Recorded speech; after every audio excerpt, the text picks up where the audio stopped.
ஐயா சதீஷ், ஒரு 500 ரூபா இருந்தா குடியா, இன்னைக்கு ஆஸ்பத்திரிக்கு வர சொல்லிருக்காங்க ஐயா. வாங்குற 8000 ரூபாய் சம்பளத்துக்கு நம்ம வீட்டு வாடகை கட்டுவேல, நான் ஆஸ்பத்திரி செலவு பார்ப்பேனா? இதுல நீ வாங்கின கடனுக்கு வேற வட்டியை கட்டணும்.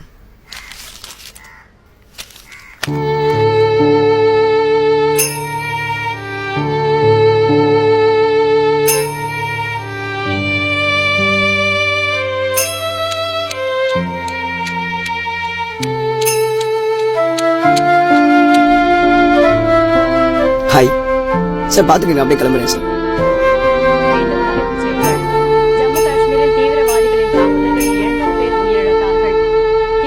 என்னப்பா ஆஸ்பத்திரி போனீங்க, என்ன சொன்னாங்க? போனப்பா, எலும்பு சேரலன்னு சொல்லிட்டாங்க. ஒரு வயசுக்கு மேல எலும்பு சேரான்னு தான்ப்பா சொல்றாங்க. அப்ப வேலைக்கு போக மாட்டியா? காலை வச்சுட்டு எப்படிப்பா வேலைக்கு போக முடியும்? என்னப்பா இவ்வளவு அசால்ட்டா சொல்ற? நீ வாங்கின கடனுக்கு இருக்கிறதுல வித்து அடைச்சுமே இன்னும் மீளல. உன்னை ஆஸ்பத்திரியில வச்சு பார்த்து பார்த்து எங்க அம்மாவுமே போய் சேர்ந்துருச்சு. நானும் போய் சேர்ந்துட்டா சந்தோஷமா இருப்பல.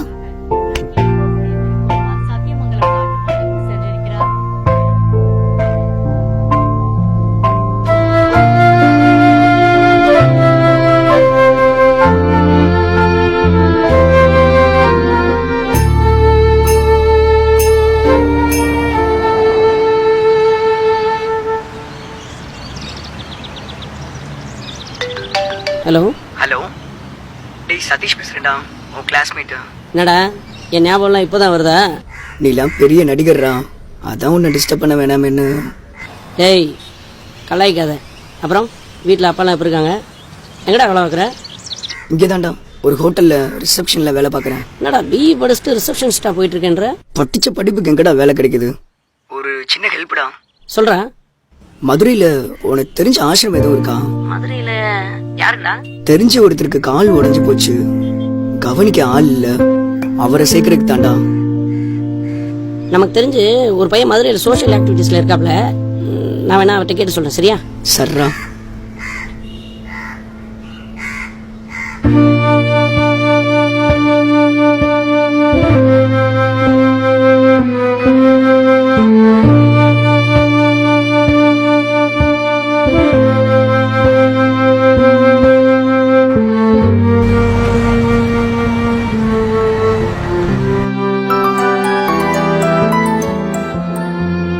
ஹலோ.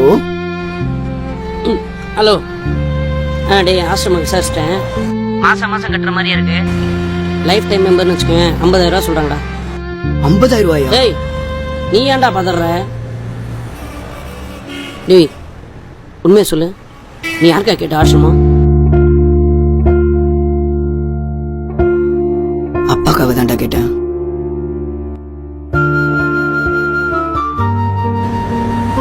வைத்தியக்காரன் லூசடா நீ. ஆசிரமத்தில் சேர்க்கிற அளவுக்கு என்னடாச்சு? எனக்கு இங்க சரியான வேலை அமையலடா. இவருக்கு வேற கால் உடைஞ்சு கிடக்கு, பாத்துக்க கூட ஆள் இல்ல. பணம் இருந்தப்ப சொந்தக்காரங்கள கூடவே இருந்தாங்க, இப்ப ஒருத்தன் கூட திரும்பி பார்க்க மாட்டான். எப்படியாவது இவரை ஆசிரமத்துல சேர்த்துட்டேனா எங்கேயாவது வெளியூர்ல போய் வேலை பார்த்துட்டு இருக்க கடன் எல்லாத்தையுமே அடைச்சிட வேண்டாம். இங்க பாரு, நீ ஃபர்ஸ்ட் உன்னோட ரெஸ்யூம் அனுப்பு. ஓகே, நான் உனக்கு வேலைக்கு ஏற்பாடு பண்றேன். நீ லூசுத்தனமா எதுவும் பண்ணாரா? அவர் கஷ்டப்பட போறாரா? ஓகே சர்ரா.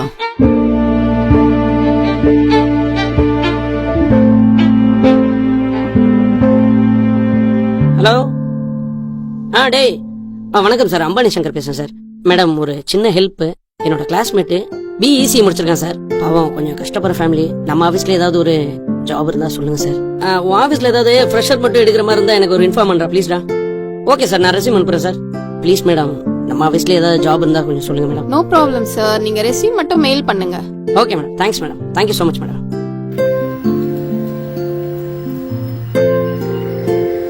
அண்ணே, அப்பா சாவி எது கொடுத்தாரா? ஆமாப்பா சதீஷ், அப்பா 500 ரூபா பணம் வாங்கியிருக்காருப்பா. சரி, நான் வந்து கொடுத்துறேண்ணா.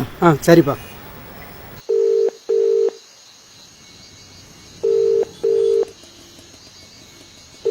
சித்தப்பா, அப்பா வீட்டுக்கு எதுவும் வந்தாரா?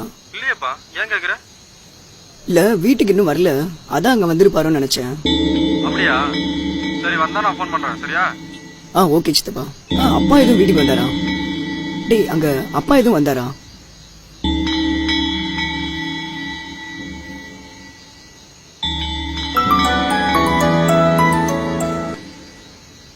சொல்றா. என்னடா வாய்ஸ் டல்லா இருக்கு? டேய், எனக்கு தெரிஞ்ச 2-3 கம்பெனியில் ரெஸ்யூம் ஃபார்வர்ட் பண்ணியிருக்கேன். ஓகே. டேய், அப்பாவை காணண்டா. என்னடா சொல்ற?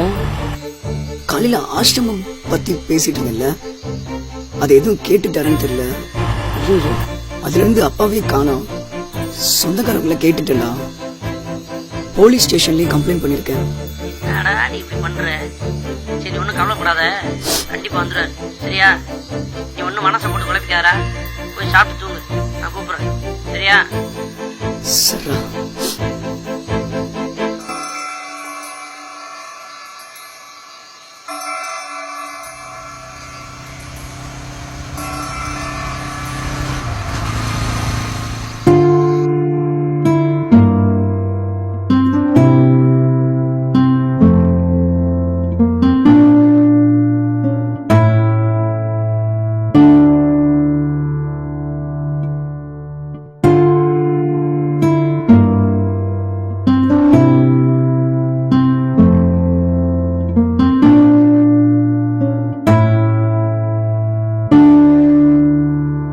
சதீஷே,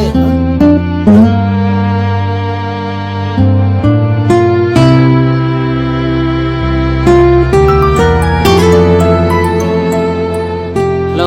ஹலோ. டேய், அப்பா பற்றி ஏதாவது தகவல் கிடைச்சதா? இல்லடா. சரி, நீ ஃபீல் பண்ணாரா? கண்டிப்பாக வந்துடுவார்.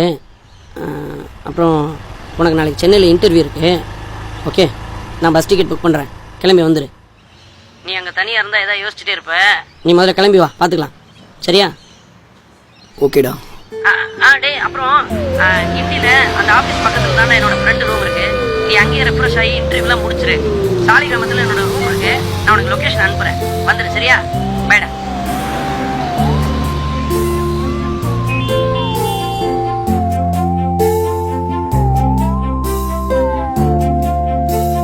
Hi madam. Yes. So Shankar sir told about you. Your performance is really good. Your steady performance and everything. And he actually told about your family situation. Okay. You got selected. Thank you ma'am. Your salary will be around like 15,000. Okay. We will see how your performance and further we'll think what we can do. Okay. Yeah okay ma'am. Okay. All the best. Thank you ma'am. see you ma'am.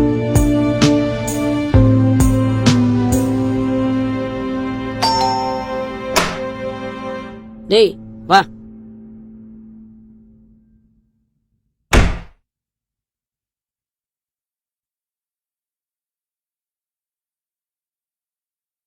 டேய், 15,000 ரூபா சம்பளத்தில் வேலை கிடைச்சிருக்கு, அப்புறமே ஏன்டா டல்லா இருக்க? வேலை கிடைச்சது சந்தோஷம் தான்டா. ஆனா அப்பா அவர் தான் என்னை ஒழுங்கா பாத்துக்கல. நான் அவரை நல்லா பாத்துக்கிறதுக்கு சந்தர்ப்பம் கிடைக்கும் போது அவர் என் கூட இல்லையடா. தண்ணி இந்த இருக்கா? வீட்டு வாடகை கட்டுவேன், இல்லை ஆஸ்பத்திரி செலவு பார்ப்பேனா? உன்னை ஆஸ்பத்திரியில வச்சு பார்த்து பார்த்து எங்க அம்மாவுமே போய் சேர்ந்துருச்சு. நானும் போய் சேர்ந்துட்டா சந்தோஷமா இருப்பேல. தம்பி, தண்ணி நிறைஞ்சு கீழே போகுதுப்பா. சரிங்க.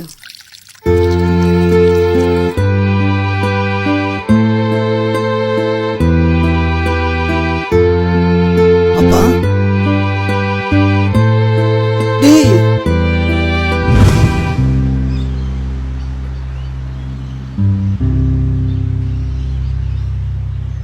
ரெடியா?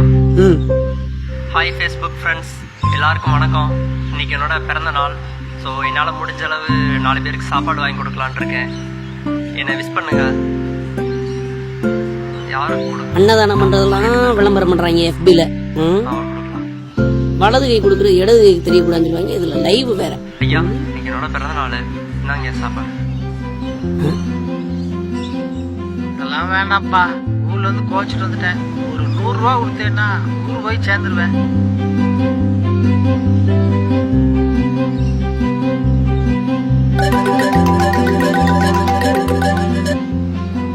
சொல்லுங்கண்ணே. ஹலோ. ராம்கிட்ட கொடு, ராம்கிட்ட கொடு. ஒரு நிமிஷம் ராமு. ஹலோ. டேய் ராமு எங்க இருக்க? கோயம்பேடுல ப்ரோ. இன்னைக்கு எனக்கு பிறந்த நாள், சாப்பாடு வாங்கி கொடுத்து. சரி ஓகே, அது உலகத்துக்கே தெரியுதுடா. உன் பக்கத்துல ஒரு பெரியவர் இருக்கார்ல? ஆமா. அவரை மட்டும் அப்படியே பிடிச்சி வை. 10 நிமிஷம் வந்துட்டேன். எதுக்கு ப்ரோ? வந்து சொல்றேன்டா. இதா ஓகே ப்ரோ.